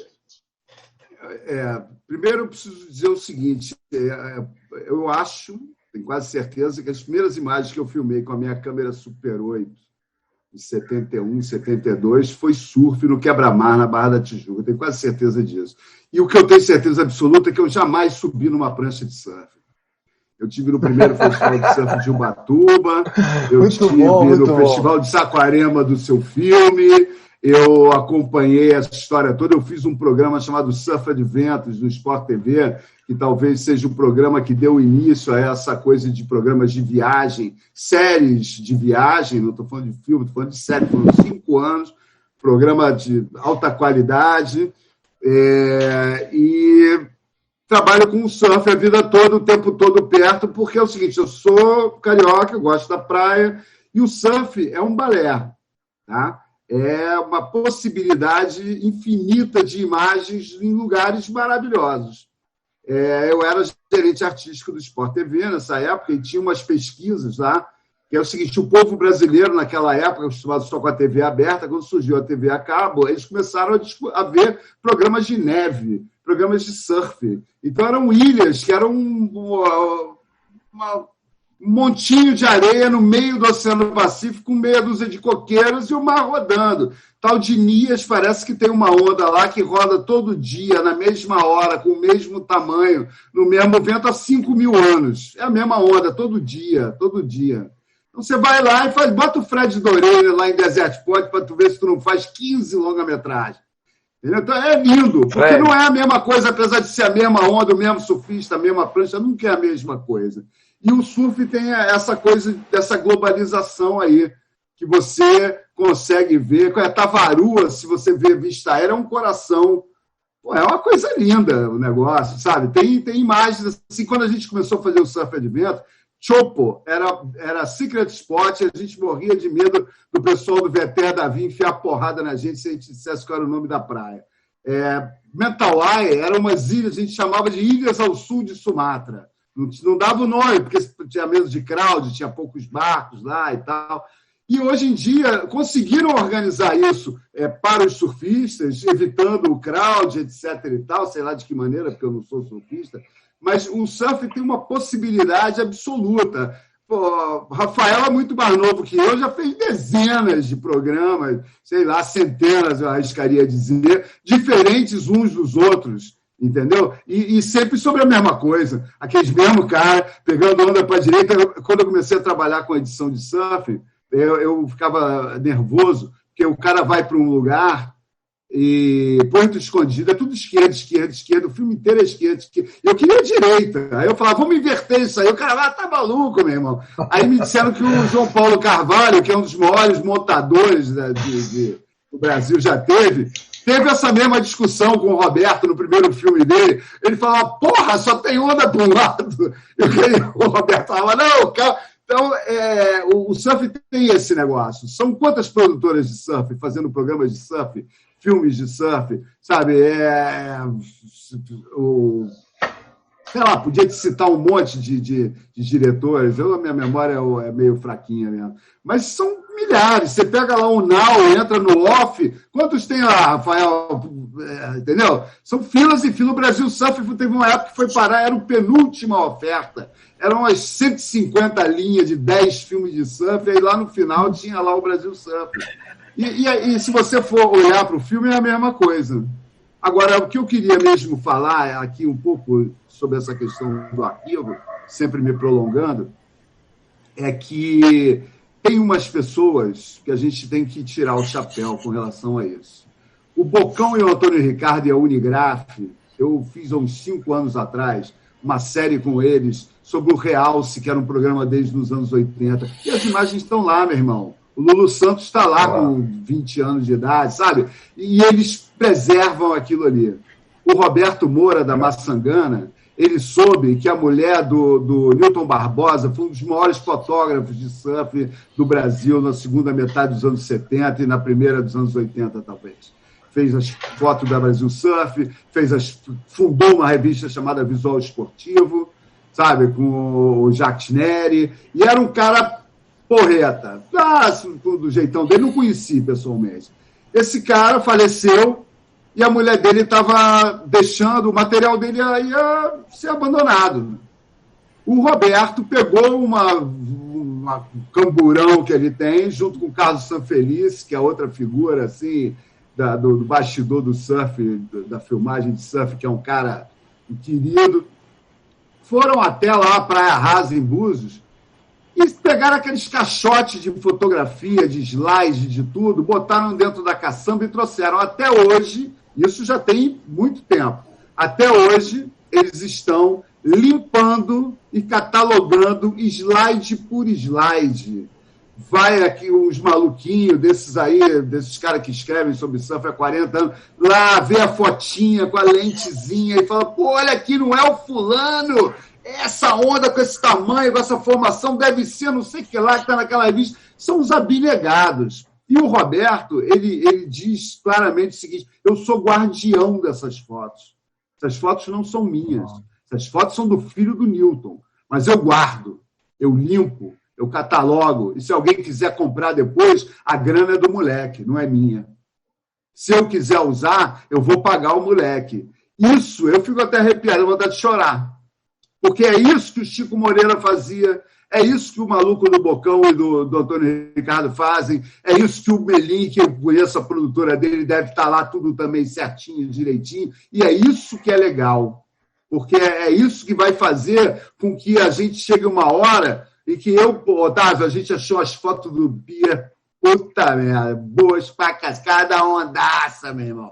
Tu vai gostar de ver o filme. Mas é isso que faz com que as pessoas conheçam a história da coisa, cara. Sabe? Conheçam a história. Se você pegar o Getúlio Vargas, você vai ver a mesma imagem repetida em 40 filmes, porque deve ter umas 30 imagens do Getúlio Vargas. Do Theodore Roosevelt deve ter umas 3.000. Entendeu? Então, a gente precisa brigar por isso. Por isso que a Archive é importante, por isso que resgatar esse material e fazer filme é importante. É duro, é chato, é complicado, mas é importante pra caceta, porque a história ela pode ser contada culturalmente ou financeiramente. O dia que a história contada financeiramente se juntar com a história contada culturalmente e esses caras fizerem uma enciclopédia, eu vou descansar em paz. Muito bem. Olha, excelente. Muito bom. E você falou aí do Bocão, eu tive a oportunidade, o Bocão me levou na produtora dele antes de fazer o canal. Realmente ele não apagava nenhum matique, os matiques estavam todos lá e bem guardados, não apagava nada, e ele abriu para mim para mostrar o detalhe, todos rebobinados. Não tinha uma fita ali no meio de final, todos rebobinados, quer dizer... o Bocão sabe disso, né?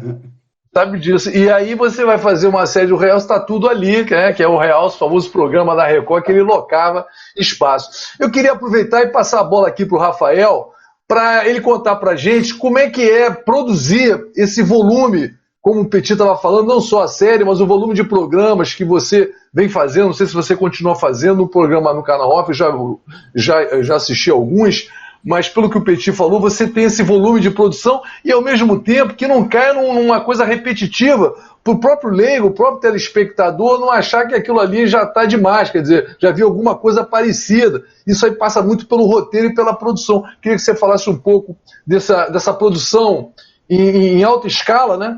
Para o canal Off, ou em média escala, ou em pequena escala, enfim. É uma missão.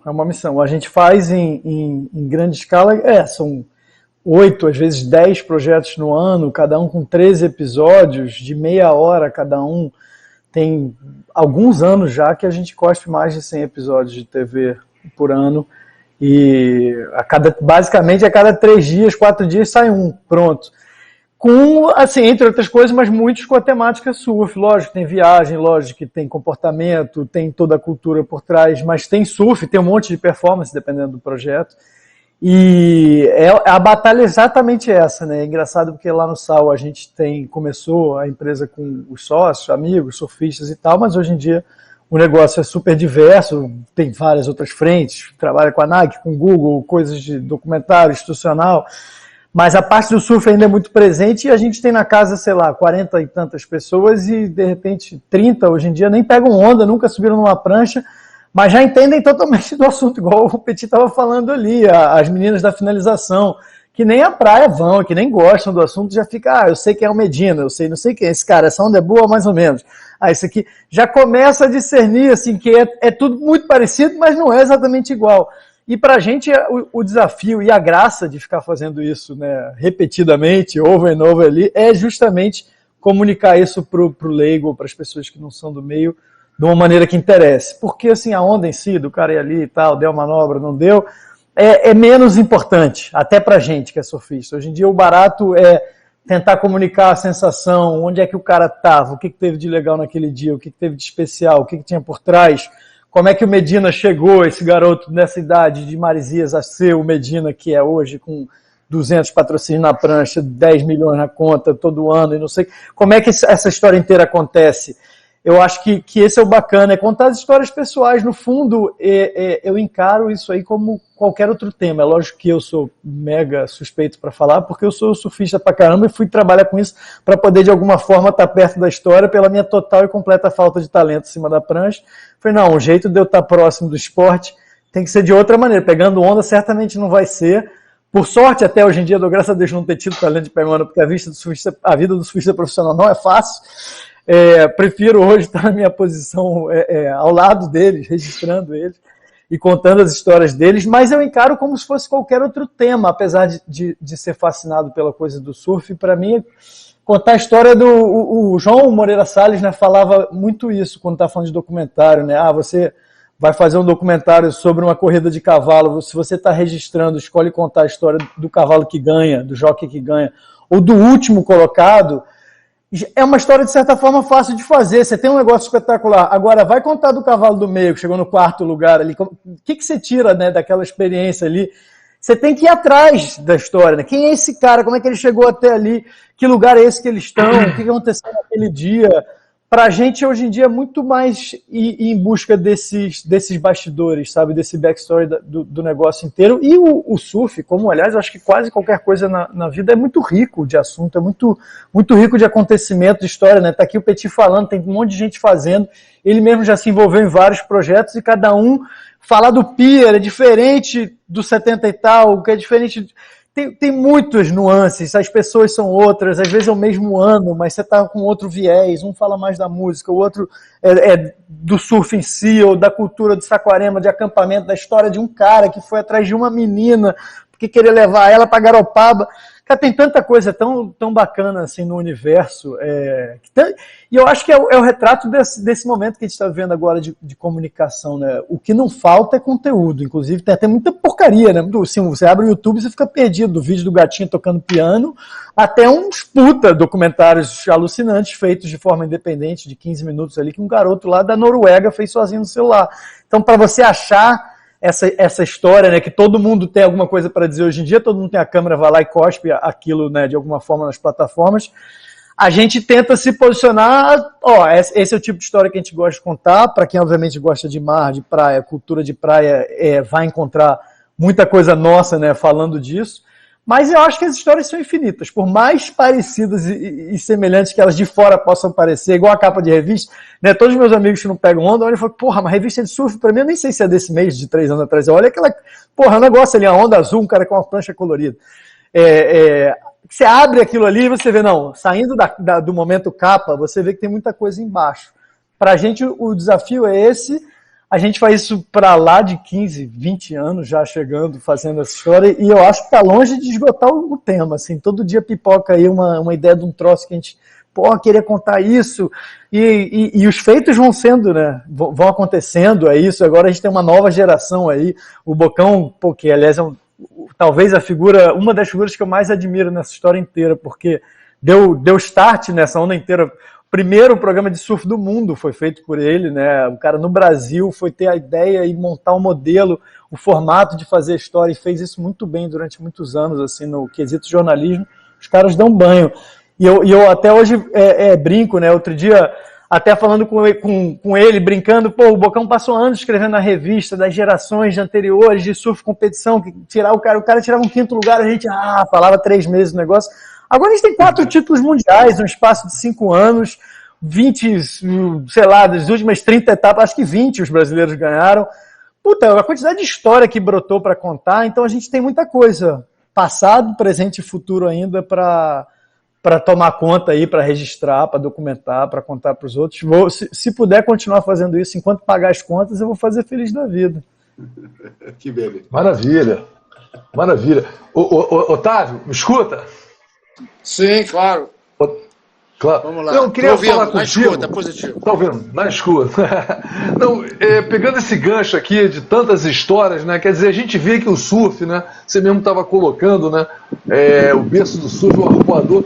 Você vê que num determinado momento, não só por causa das ondas, mas por causa também do comportamento, tem toda uma geração que sai do arpoador, vai para o pier e depois vai parar em Saquarema. É evidente que tem os pioneiros que saíram na frente, você é um deles, né? Não só você, como a sua geração. O Rafael estava falando do Medina, né? Que hoje é consolidado, né? Tem muito a ver com a sua geração de surfistas. Mas como é que você vê essa história chegar em Saquarema, esse modismo, né? Eu entrevistava no Som, Sol e Surf o Daniel Friedman. Ele me disse que teve uma vez que estava tão afim de ir para Saquarema, chegou no arpoador, não tinha onda, combinou com um camarada, os caras foram de bike, né? Porque ainda não tinha a ponte Rio-Niterói, ela chega em 74, né? eu fiz uma pesquisa, eu cheguei em 74, no final de 74. Então, até meados de 74, você pegava a balsa, e ele foi de bike de balsa. Então, depois vem todo um modismo, né? Quer dizer, não só os pioneiros que vão atrás da onda, mas a gente vai ver que tem todo um comportamento que se muda, que eu digo, aos fins de semana e feriados, do Rio de Janeiro principalmente, para Saquarema. Como é que você vê essa mudança? Quer dizer, você acompanhou isso bem de perto, né? Passando de geração para geração, e não sei se foi em uma década ou em 15 anos, mas de repente toda aquela geração do arpoador que passou por Pia aumentou mais ainda o volume de pessoas e foi parar em Saquarema, né? Como é que você vê essa evolução, não só do acompanhamento dos surfistas, mas de todo um comportamento de geração acompanhando o point, que agora, até então, passou a ser em Saquarema, né? É isso mesmo, é a migração da cultura do surf. Migração. Né? Eu vejo assim. Migração. Porque a gente está falando, na verdade, de uma coisa chamada cultura do surf. Né? Essa cultura que nasceu, lógico que o surf começou na Polinésia há milênios, séculos atrás, depois foi para o surf moderno com Duque Nahamuco, veio para o Ocidente, para os Estados Unidos, se propagou em Malibu. A cultura propriamente dita do surf,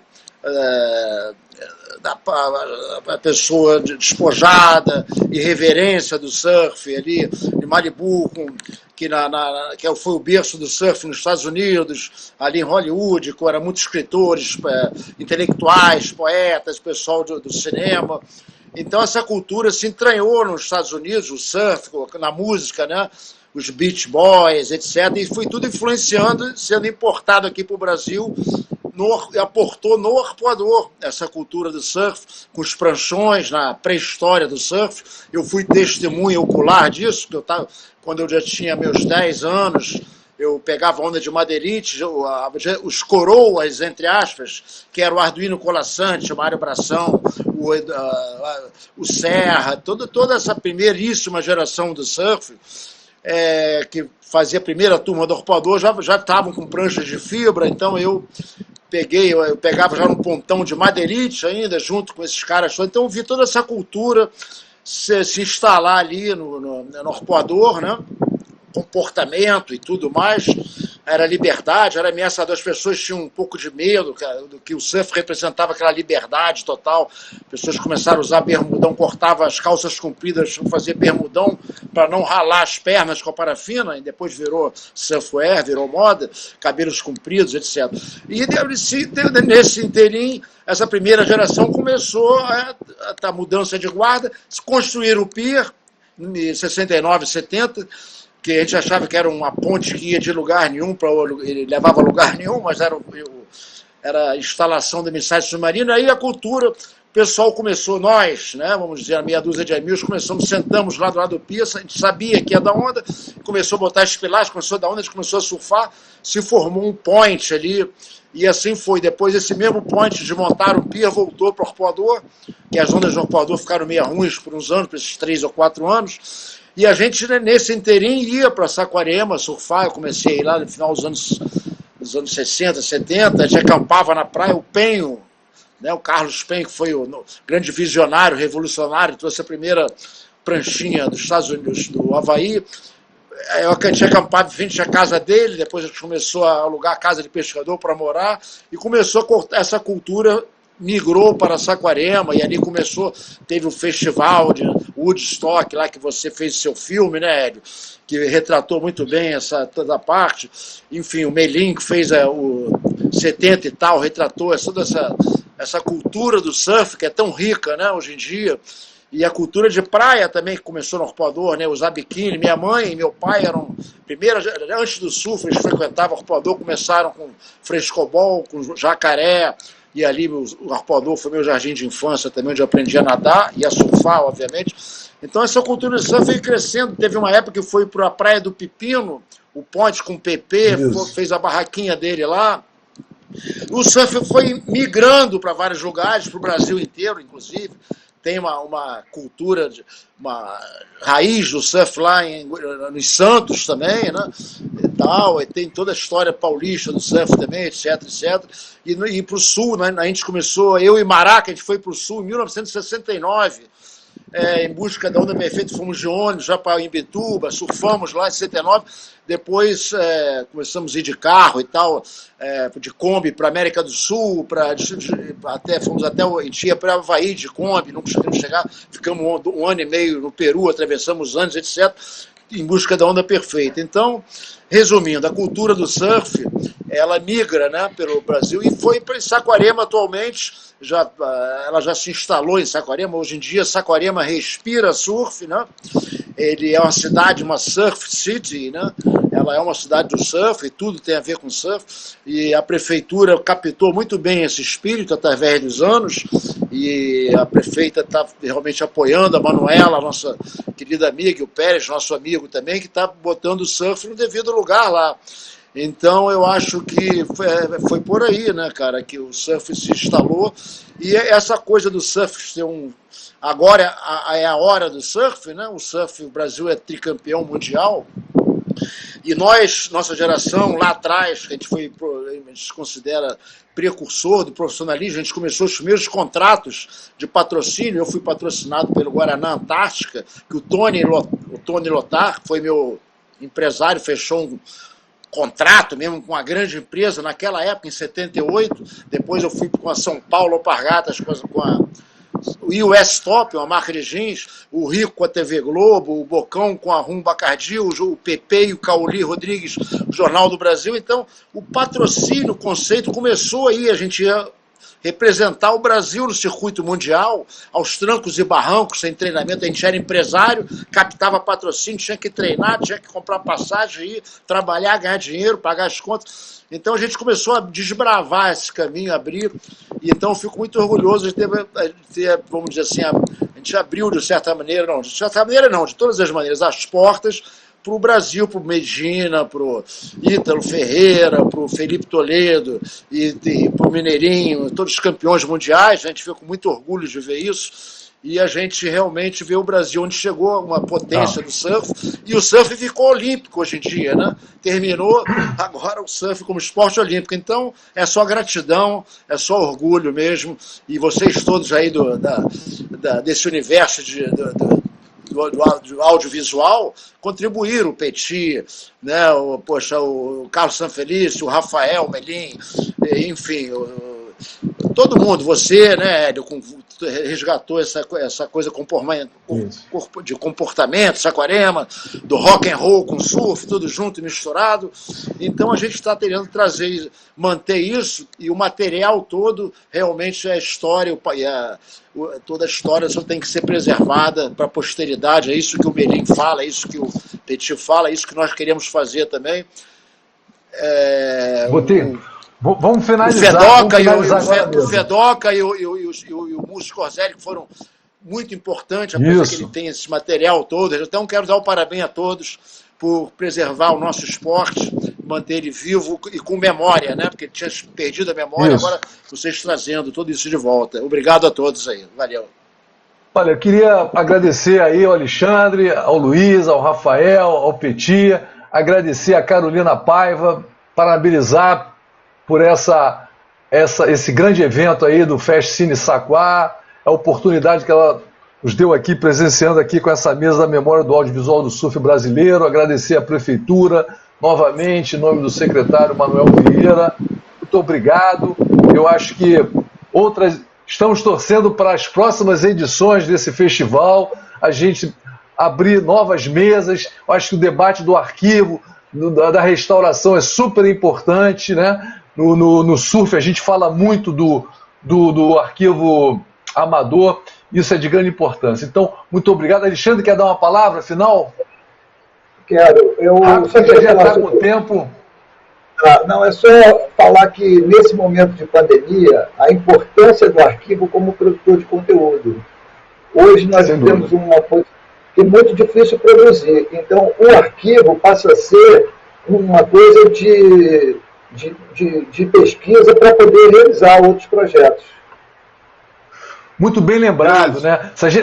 Se essa pandemia fosse de 10 anos atrás, a gente ia ficar pendurado na televisão e nos livros, na música, né? O streaming veio para mostrar que todo mundo consome e essa prateleira tem que ser recolocada e precisa de arquivo para você fazer novas histórias de documentários, séries, ficção. Então é da maior importância, mais do que nunca. Queria agradecer a todos, obrigado aí, a Carolina que nos deu esse espaço aí, novamente, a Prefeitura e Saquarema, que está de parabéns por esse grande evento. Muito obrigado, até logo a todos, até breve, até a próxima edição. Valeu!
Atenção, senhoras e senhores. Pela primeira vez em praça pública. De 20 a 27 de março, a capital do surf vai virar a capital do cinema, meu brother. Então segura essa. Saquarema, Saquarema, a capital do surf vai virar a capital do cinema. Saquarema, a capital do surf vai virar a capital do cinema. Saquarema, a capital do surf vai virar a capital do cinema. Saquarema, cinema, Saquarema, feche cine, Saquá, feche cine, Saquá. Na capital do surf o cinema vai bombar. Feche cine, Saquá, feche cine, Saquá. Na capital do surf o cinema vai rolar. Feche cine, Saquá, feche cine, Saquá. Na capital do surf o cinema vai bombar. Feche cine, Saquá, feche cine, Saquá. Na capital do surf o cinema vai rolar. Atenção, senhoras e senhores. Pela primeira vez em praça pública, praça pública, atenção. Dias 25, 26, 27 vai ser assim. Todos em Saquarema curtindo o Cine Drive-In. Vai ser assim, Drive-In, vai ser assim.